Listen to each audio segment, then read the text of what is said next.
Konbanwa minasang! Yan, medyo pump up ako tonight actually kasi kakatapos lang ng webinar natin. Webinar natin na halos naging consultation siya dahil mas matagal talaga ang question and answer kaysa sa mismong webinar. But I like it that way too from time to time para nga naman sa Q&A. Dahil okay din naman talaga na itatanong nyo kung ano talaga yung gusto nyong itanong at na i-discuss natin ng in detailed po talaga. So, isa talaga sa mga naririnig ko over and over and over again is, sayang, sana nakita ko na yung video nyo matagal na kasi nakapag-loan na ako ng bahay. Kung sana nakita ko yung video nyo noon pa, edi sana business loan na muna.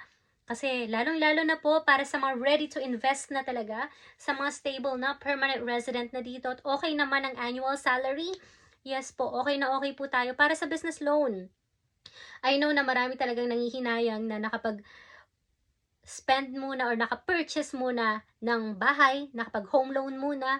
Kasi bilang Pilipino, totoo naman po na bilang Pilipino, syempre, ang road po talaga natin is home loan. Gusto natin magkaroon ng bahay sa Japan, kaya home loan tayo. Hindi talaga tayo masyadong nasasabihan na, may apartment loan pala, may apartment loan pala. So, kung ikaw, napapakinggan mo to, yes po, meron po tayong tinatawag na apato loan. Yan po ay under ng business loan.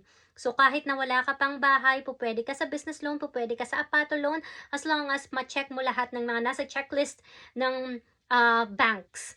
Ito po ay para sa mga permanent resident or pang may matagalang visa o kaya naman is merong pang cash.